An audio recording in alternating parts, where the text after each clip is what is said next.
Pour me rendre à la place où j'ai dormi, il faut prendre un chemin vraiment accidenté puis vraiment étroit. Là. Les branches frottaient de chaque côté presque tout le long quand je roulais hier. Je me suis arrêté juste à une place où c'était un peu plus large pour pouvoir me ranger sur le côté.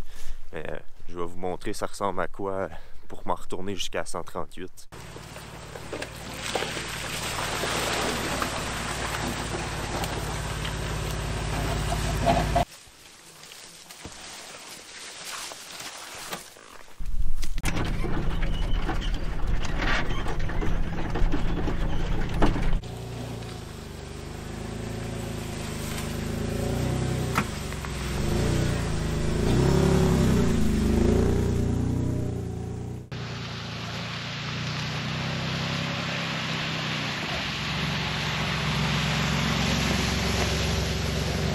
Ça, c'est vraiment la pire partie.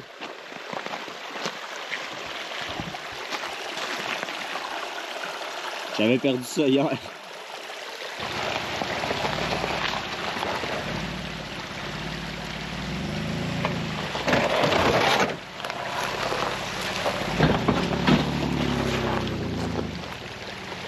Ça, c'est clairement dans les passages les plus épeurants que j'ai fait avec ma vanne. La hitch en arrière, elle tape tellement que j'ai tout croché cette partie-là. Puis c'est pour ça justement que mon capuchon il a revolé. Parce que c'est rendu tout croche. Il va falloir que j'arrange ça.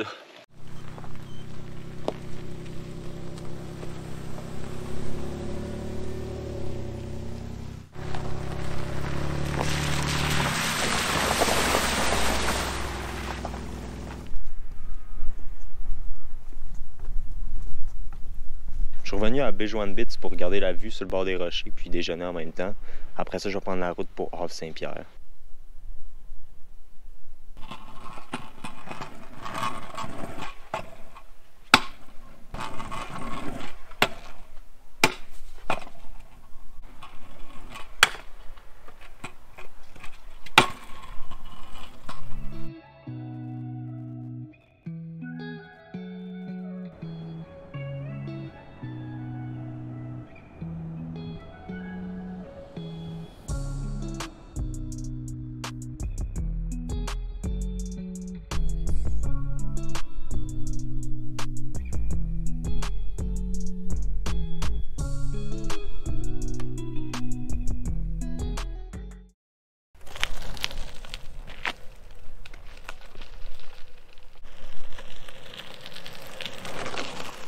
Juste avant d'arriver à Havre-Saint-Pierre, il y a le Cap Ferré, sur lequel il y a un sentier où on peut voir beaucoup de belles formations rocheuses puis des plantes uniques à la côte nord.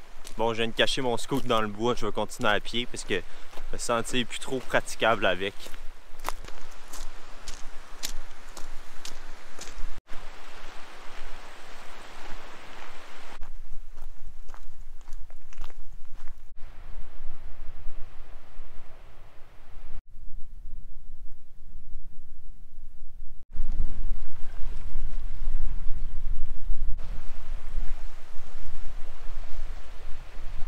Ça ici, c'est ce qui s'appelle le ruisseau rouge. J'ai pas trouvé de pancarte qui expliquait pourquoi il était rouge.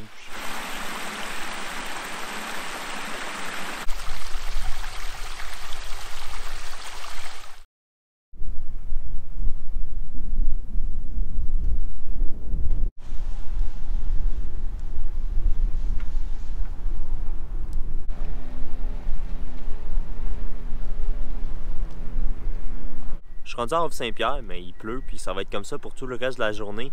Puis même demain aussi, il va falloir que je fasse avec la pluie.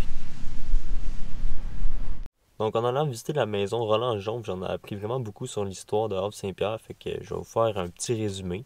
Donc Havre-Saint-Pierre a été fondé aux alentours de 1870 par des Acadiens qui ont été déportés des îles de la Madeleine.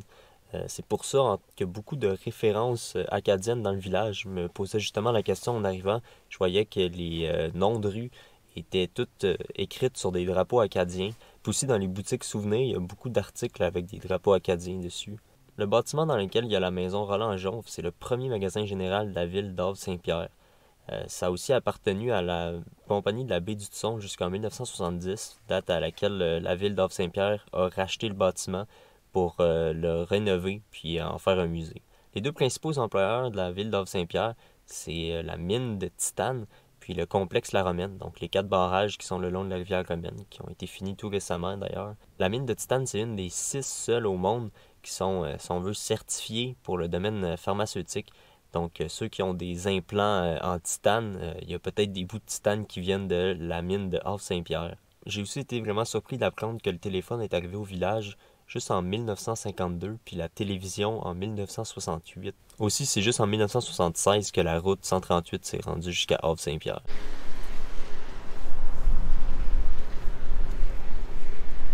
En ressortant de la maison Roland-Jonge, je me suis rendu compte que le Bella venait d'arriver. C'est quand même un drôle d'addon. Il a eu le temps d'aller à Rimouski puis de revenir dans les derniers jours. Donc c'est cool, depuis que je suis sorti du musée, il pleut plus, fait que je vais en profiter pour faire un max d'affaires extérieures avant qu'il recommence à pleuvoir.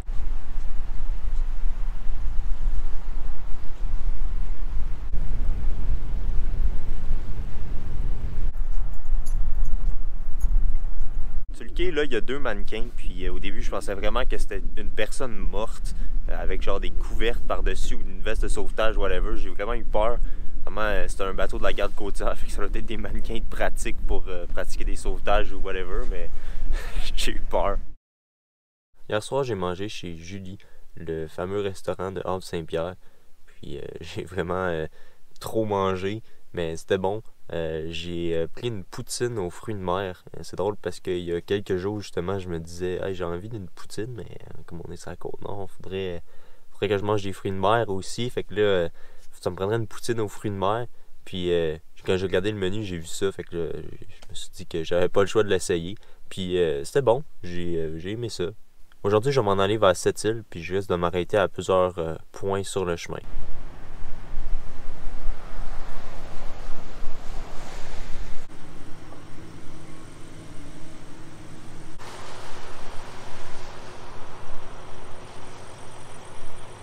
Avant de partir, je voulais acheter des bières à la microbrasserie locale, mais comme la microbrasserie elle-même est fermée, j'ai dû faire le tour des dépanneurs. Puis la fille du dépanneur a eu l'air de me trouver bizarre d'acheter 4 bières à 8h30 du matin.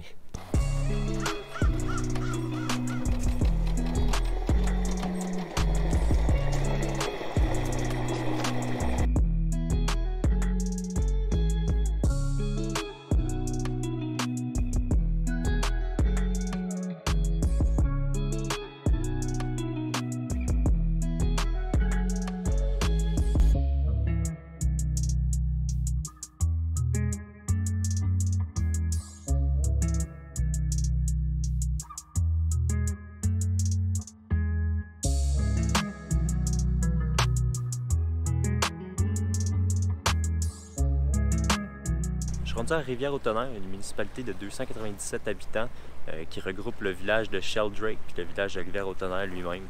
C'est environ à mi-chemin entre Havre-Saint-Pierre et Sept-Îles. Puis le nom Rivière-au-Tonnerre, ça vient du bruit que fait la rivière Tonnerre en se déversant dans le fleuve. Je suis content parce qu'il annonçait de la pluie, mais à part un peu de pluie ce matin, j'en ai pas eu à date. Puis j'ai regardé la météo, puis il en annonce vraiment moins que ce qu'il annonçait hier. Donc c'est une bonne nouvelle.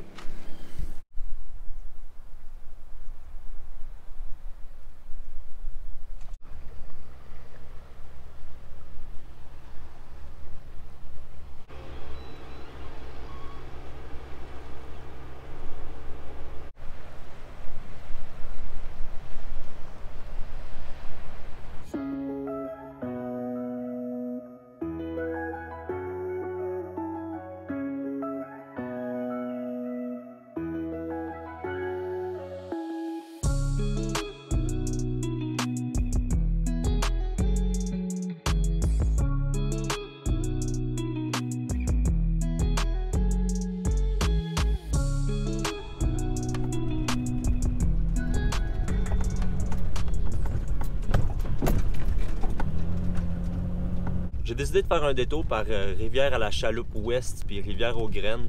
En plus, il y avait des travaux sur la 138, fait que je voulais éviter les travaux, puis je voulais voir le petit chemin ressembler à quoi, puis quand même le fun.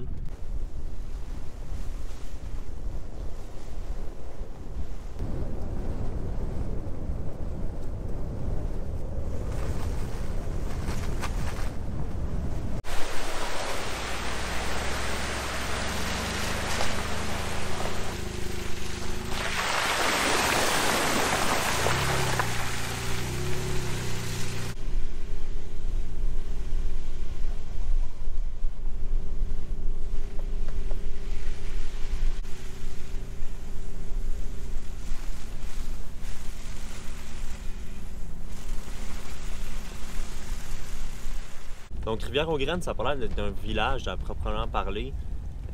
Ça a plus l'air d'être un genre de hameau ou quelque chose comme ça. Je sais pas trop s'il y a une appellation spécifique, mais c'est ça.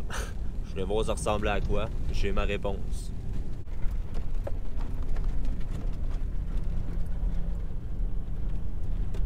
De retour sur la 138. Prochain arrêt, ça va être aux Chutes Manitou. Je suis arrivé aux Chutes Manitou. Il s'est mis à pleuvoir, mais au moins le petit sentier il est pas bien long.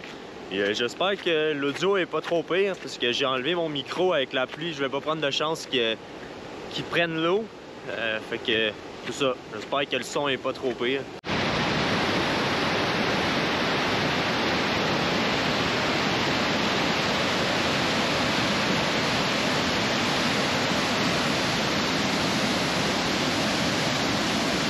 Donc ça, c'est la première des deux chutes, celle qui appelle la cascade. Là, il faut que je descende environ 200 marches pour me rendre à la vraie chute.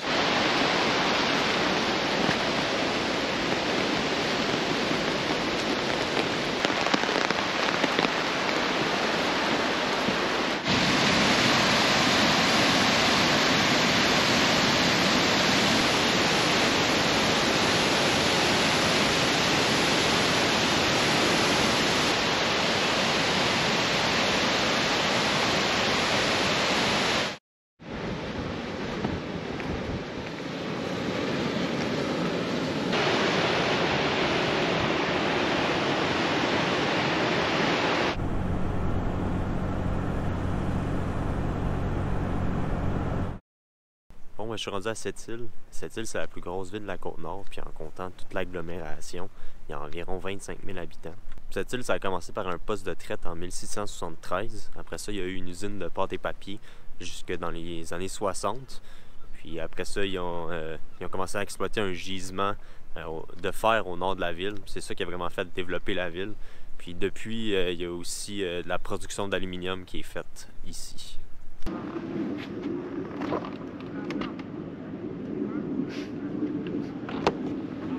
Tes livres.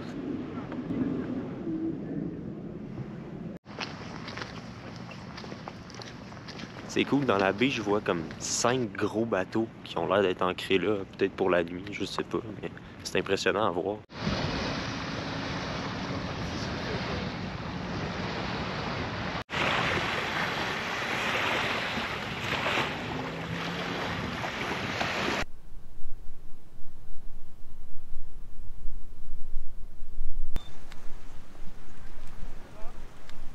J'aime bien le bord de l'eau ici. On fait un beau petit parc avec une promenade.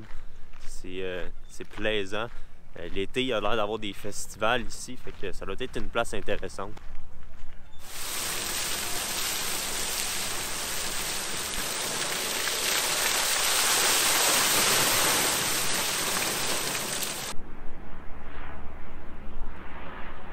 Ça, c'est un restaurant fait en grosse cage de homard. Je trouve ça drôle, mais vraiment cool.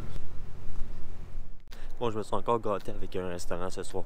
Je suis allé à la terrasse du capitaine. C'est juste à côté du casse-croûte du capitaine, où je vous ai montré la grosse cage à homard tantôt. J'ai mangé un BLT au homard.